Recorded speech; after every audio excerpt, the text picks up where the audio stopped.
And I think for a lot of us, honestly, this is my truth. For most people, it probably won't work out in the long run. I'm not saying it can't work out. I'm not saying it's not worth trying. But what I'm saying is for many of us, having a co-host actually might be more of a pain in the butt than it's worth. Podcast Growth Nation, welcome back to another very special, as always, episode of Podcast Growth University, where we talk all things podcasting all the time. I hope you enjoyed the latest episode. It was episode number 43, 3 questions for every level of your podcast business. I looked back and I looked very, very tired in that episode. I am quite tired as well today, but we're going to bring the energy because that's what we do, and we are blessed to be able to do this every day. So I want to remain grateful, and I am grateful, but I want to make sure I seem grateful as well. Okay, so today for episode number 44, this is a question I get fairly often, more often than I expected, honestly. Should you have a co-host? So obviously, podcasting by yourself can be a challenge, especially if doing solo episodes. Maybe you don't have the best interview skills. Maybe you don't have the best tech skills. Maybe you don't have the best social media skills, sales skills, whatever it is. So you think to yourself, what would be really beneficial for me to have somebody in my corner who I can share the pressure with, where I can share the weight with this person, right? That's obviously very impactful. But how do you know whether or not you should actually have a co-host? So there are a lot of things that go into it from my perspective, just based on somebody who has hosted 1,300 episodes with somebody else.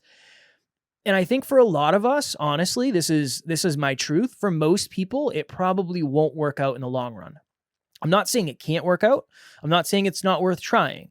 But what I'm saying is for many of us, having a co-host actually might be more of a pain in the butt than it's worth. So I'm actually working with, at this point, 3 or 4, maybe even 5 podcasts who have a host and a co-host, or 2 hosts or 2 co-hosts, however you want to consider it. And I was on a call with clients recently, one pair of these clients, and it was very clear to me that one person wanted to go in one direction and the other person wanted to go in another direction. And it was very, very clear to me that they didn't really understand each other and they didn't really want to go in the direction that their partner wanted to go in. So I ended up having a call with just one of them, just one of the 2 people on this podcast. And we had been discussing potentially splitting them up and having them do their own shows, right? Because they have their own shows. They each have their own show, but they also are on a show together as well. So it's weird. And I said, honestly, I don't think this is going to end up being what you think it's going to be. I think you're going to get pulled off of why you actually started this show in the first place. And I just don't see it working long term. Just because the reason you started this is drastically different than the reason your co-host started it. Nothing wrong with that. But it's going to be very hard for you to succeed. And after that conversation towards the end, I think that's kind of what we decided on. Moving forward, you'll do your own show. He'll do his own show. There won't be any cross collaboration or anything like that. And that'll be how we do it. So here's my thought process. Should you have a co-host? Ask yourself these 4 things and really sit down and explore them either together with this person if you have that kind of relationship, or separately if you don't want them to know that you're questioning the potential relationship. So 4 things. 1, core beliefs. 2, core values. 3, core aspirations. And then 4, core competencies. So the core beliefs, core values, core aspirations, Alan's wonderful partner, Emilia, kind of brought those to the table, and that was something that she kind of came up with, so I can't take credit for that. I added core competency on there because if you're splitting the workload of whatever you're doing, obviously somebody is going to have a unique competence that the other person doesn't necessarily. So let me go through these and explain how do they actually affect whether or not you should have a co-host. All right, core beliefs. Your core beliefs might be, this podcast is not around to make money. Right? Another core belief might be, we're only going to do 1 episode a week forever. Another core belief might be, we're not going to do video. We're not going to interview certain people. We are going to interview certain people. That type of thing. The belief is a lot of times the way you want to do something, right? It's going to take 5 years before we achieve a level of success. Imagine a relationship where you believe it's going to take 5 years before you achieve a level of success, and your co-host thinks it should only take 6 months. That's going to be a very interesting dynamic in a challenging relationship to balance, okay? So that's core beliefs. Core values. These are the things that just as an example, like charity is a value, self-improvement is a value, fitness is a value. Now, where your core values come into the point is somebody might want a podcast to be very heart-driven. They could say, I'm a very patient, vulnerable, transparent human being, authentic. I want that to be the mood of the podcast. Those are my core values. My core value is authenticity. It's patience. It's inclusiveness. It's all of those things. The other person might say, well, those aren't my core values, right? That my core value is wealth and abundance and making money. Cool. That might not work out, right? Those are potentially core values in conflict. And anytime we have core beliefs, core values, core aspirations in conflict, that can make things challenging. So just imagine that. What are your core beliefs? And does your business partner, podcast partner, co-host, whatever it is, have similar core beliefs and core values? Okay. Third thing, core aspirations. What do you ultimately want out of this? What is the goal? The aspirations. What are the goals? What are the dreams? What is the point of doing all this? A lot of people want to try 50 episodes, see if it works, and then go from there. Other people might just want to network and they want to interview people and they're going to have people on and they'll network and then they'll kind of go from there. If your aspirations are drastically different than your co-host aspirations, it's going to be very hard to succeed because there's always going to be one person pulling the other person off of what their aspirations are. And then the last one, core competency. What are you really good at? What is your podcast partner really good at? Co-host, whatever you want to consider them. What are they really good at? Do they have unique strengths that help your weaknesses? Do they have weaknesses where your strengths can help there?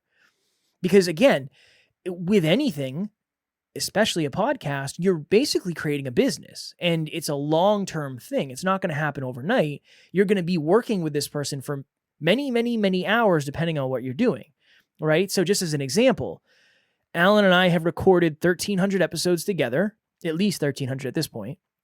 And I would say the average length of an episode is a half hour. So what's that? That's 650 hours right there. So I've spent at least 650 hours with Alan. Now, on Mondays, we get into a Zoom room at 10 o'clock in the morning, and we are with each other for at least 10 hours. It's usually like 10 to 7, right? 10 to 6, 10 to 7. So we're with each other for a long period of time. Now, we're not podcasting that whole time. We're talking about business and all that other stuff, but that's a long period of time to spend with somebody every single week. And that's not including all the other business meetings we have and all of that stuff. So there's a lot that goes into that. The reason Alan and I have been successful as business partners and as podcast co-hosts is because we have very similar core beliefs, very similar core values, very similar core aspirations, and I would say complementative core competencies. That's a sentence right there. Hi, I'm Jennifer Hurvitz. So last year I wanted to quit everything. I wanted to throw in the towel. I wanted to hang up my microphone. And Kevin said no. Kevin said, keep going, Jen. You've got this. And oh my God, I'm going to cry. And I did. Coaches need coaches, y'all. And working with Kevin has been one of the best experiences of my life. Oh my God, I'm crying. Kevin, you are the best. I could not do this without you. And thank you. Thank you for being you and the amazing human that you are. So our core beliefs are we don't deserve anything unless we work for it. You know, that's pretty much the biggest thing. We believe this will all be worth it, ultimately. And we believe that self-improvement can change the world, right? Those are just some similar ones that we have. Our core values are kindness, patience, inclusiveness, charity. You know, it's kind of like throughout the business. It's the way we do the business, right? The way we show up every day, the way we show up in the mics, the stories we tell, the intentions we set. Those are all based on very similar core values. Core aspirations, we want to have the most successful holistic self-improvement company in the world eventually, right? Going back to core beliefs, we know this will not happen anytime soon. It's going to take years and years and years and years.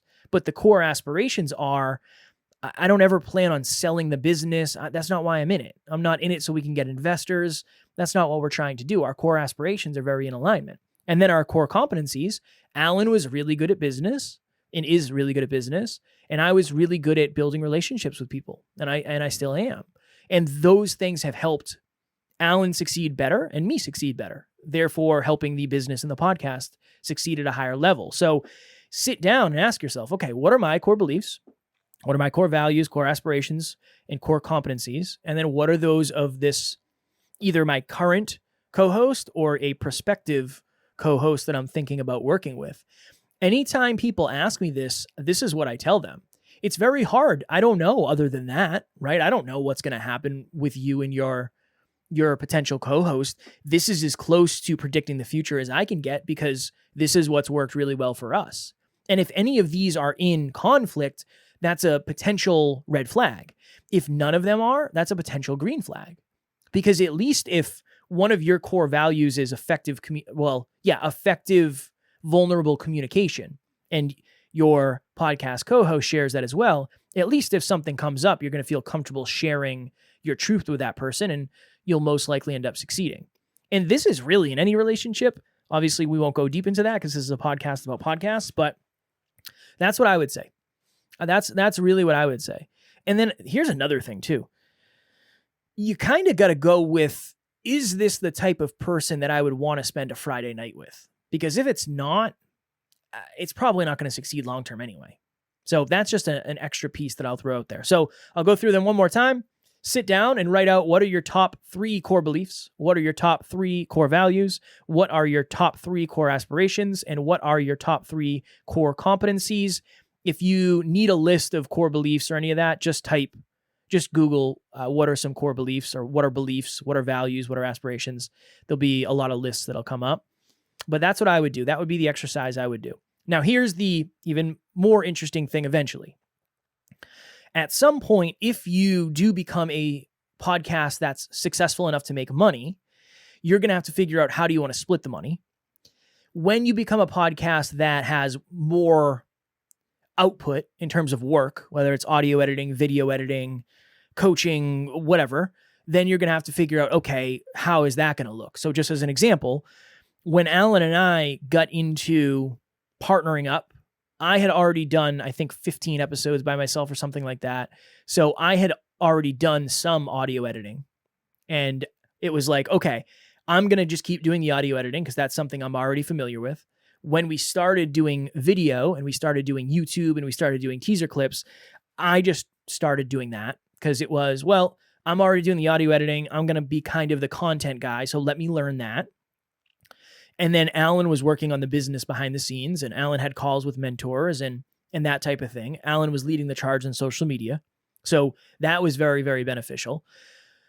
And even to this day, I still do most of the stuff. Now, we have a wonderful team, the best team, but in terms of like who's trying to come up with ideas for content, it's either myself or the team. It's usually not Alan. Alan's usually focused on the business, right? He's focused on stuff that most people won't see. I'm focused on a lot of the stuff that people will see. So that's one part of it. The second part of it is, in the very beginning, when we first started making money with the podcast, when we were coaching, I would just take all of my money and Alan would take all of his money. So I might have, let's just say I have 4 clients who are paying me $150 a call, and I'm doing 4 calls a week. So I'm making 15, 30, 45. So I'm making $600 a week, right? Just imagine that. So 6 times 4 is 24. So I'm making $2,400 a month. All of that money would go to me. And then whatever Alan's making $2,400, that would go to him. That's because we weren't really a business yet. So it was almost like, okay, whatever you can earn from the podcast, you take home. Whatever I can earn from the podcast, I take home. Eventually, as we grew and as we grew and as we grew and things started to come together, we just said at one point, we're going to combine finances, AKA whatever comes through the business, we pay off what needs to get paid off in the business first, and then the rest of it goes into a business bank account, and then we kind of figure things out from there. So in the beginning, it was, if say Alan was making $10,000 a month and I was making $6,000 a month, Alan would have taken the hit because we were just combining. So that's another interesting thing to make sure when you are choosing a co-host, business partner, whatever. At some point, there's going to be a give and a take. Okay. So that's an important thing to understand is you're creating a business, and it's not just about the short term. It's not just about making sure I'm financially set or Alan's financially set. Ultimately, it's about how do we make the business as strong as possible. So I understand that's like a 30,000 foot view that many of you might not have to worry about for years or ever, depending on the way you're doing it. But that is something that I wish I knew earlier. Once you start getting into the business side of things, it's like somebody might be making more money. What if somebody only wants one of you to go do a speech? What if only one of you gets a client? There's a lot of things that can go into that. Again, maybe that's overkill for you where you are in your journey, but I think it's always worth sharing that awareness just in case it might help you make a different decision. So yeah, that's what I would say. I think that there are a lot of things to think about, but I would start with the core four. I'm going to trademark that right now. The core four I just talked about, and then kind of the 30,000 foot view of what happens in the business after. Is this somebody you trust? Like, would you trust this person with giving you truthful numbers when it comes to how much money they're making? You know, that type of stuff. That's where the business things get mixed up. I had somebody ask me this recently. I was talking to another business owner, and he said, do you and your podcast partner have like paperwork for the business? Like, what happens if you want to sell and all that stuff? And I said, well, no. I mean, we have all the legal paperwork we need to have, and I'm technically a 51% owner and Alan's a 49% owner, but we have the similar core four. So I'm not really worried about it. That's quite literally the least of my concerns. So that's how much faith I have in these, and that's how we've put these core four into practice. So I guess it's kind of like, it really is the core three are aligned, and then the core four, the fourth one, the core competency is kind of supplementative, but core four sounds really good. So do that exercise. Again, if you need any help, reach out. I can give you some core beliefs, core values, core aspirations, all of that happy jazz. As always, if you are interested in growing, in monetizing, or understanding your podcast and your podcast audience at a deeper level, please book a free 30-minute podcast breakthrough session with me. It's not a sales call. I just want to help you and add value to you. Depending on where you are in the journey, there's a lot of different things you can learn, and my goal will be to teach you what I needed to know when I was where you are today. Next week, for episode number 45, how to get on other shows and what to do after. I had a really interesting realization where I realized that the majority of the benefits from going on other podcasts aren't necessarily what people think. So I will dive into that next week for episode number 45. As always, I appreciate you all very much. I love you all very much. Keep on podcasting. Keep on crushing it. Keep on growing. And I will talk to you all next week.